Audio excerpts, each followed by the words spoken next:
Hello friends, welcome to my channel અને હું છું તમારી પ્રિય નિત્યા.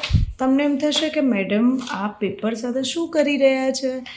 તો મિત્રો, ઘણીવાર આપણે કાગળ સાથે રમતા હોઈએ છીએ. તો કાગળ સાથે આપણે અલગ અલગ જે એક્ટિવિટીઝ કરીએ છીએ એને ઇંગ્લિશમાં શું કહેવાય? ચાલો જાણીએ. સો મારી જોડે આ એક કાગળ છે. નાવ let me crease it. Yes, આ શું કર્યું મેં? આને એક પાર્ટેશનમાં અહીંયાથી આમ વાળ્યું છે અને આ જે ભાગ પડી ગયો છે એને કહેવાય crease. CREASE, crease. I crease the paper, right? And now I fold the paper. Fold એટલે વાળવું, બરાબર છે. આપણે કંઈ પણ કપડાં વાળતા હોઈએ ત્યારે આપણે એને શું કહીએ? કપડાં વાળીએ છીએ ને ફોલ્ડ, બરાબર છે. તો ફોલ્ડ, અત્યારે હું કાગળ વાળી રહી છું તો I fold the paper, right. I unfold, હવે હું એને ખોલી રહી છું તો શું છે? એને આઈ અનફોલ્ડ ધ પેપર, રાઈટ. હવે આપણે દૂરબીન રમવાનો બહુ શોખ હોય છે ને મિત્રો.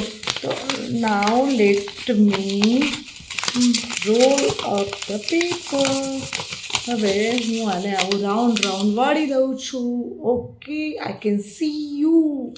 સો આ જે મેં પેપર કર્યું છે એને કહેવાય roll up. Okay, I roll up the paper, rolled up the paper. Okay, now let me I wad up the paper. Okay, આ ડૂચો વાળી દીધો. શું કર્યું મેં? આને ડૂચો વાળી દીધો. તો આવો સાવ દબાઈ ગયેલો ડૂચો વળે એને કહેવાય વોડ અપ ધ પેપર. અને એકચ્યુઅલી જો આપણે આને અનફોલ્ડ કરી રાખ્યું હોય અને ખાલી આમ જેમ તેમ પકડી રાખીએ છીએ ને, એને ફાટી જાય એવી અવસ્થામાં જેમ તેમ, તો એને કહેવાય ક્રમ્પલ. શું કહેવાય? ક્રમ્પલ એટલે કે સંકોચાઈ ગયેલું, રાઈટ. ઘણીવાર આપણે વોલેટમાં પેપર મૂકતા હોઈએ છીએ અને સાવ અનઇવન અવસ્થામાં હોય છે, વ્યવસ્થિત નથી હોતું, તો એને કહેવાય ક્રમ્પલ.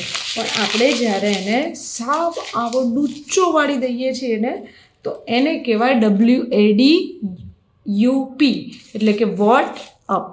Okay, right. હવે આ પેપરમાં ઘણી બધી કરચલી પડી ગઈ છે, જુઓ, રાઈટ. તો આ જ્યારે આવો ડૂચો વાળ્યો અને આપણે આવું જોઈએ છે પેપર, ત્યારે એમાં શું થઈ ગયું હોય છે? The paper is wrinkled. The paper is wrinkled. આમાં ઘણી બધી કરચલી પડી ગઈ છે. છે ને ઇન્ટરેસ્ટિંગ વિડીયો? મજા આવી ને? તો આવા ઇન્ટરેસ્ટિંગ વિડીયો જોવા માટે ચેનલને સબસ્ક્રાઈબ કરી લો. અને ન ગમે ને વિડીયો તો dislike my channel, dislike my videos.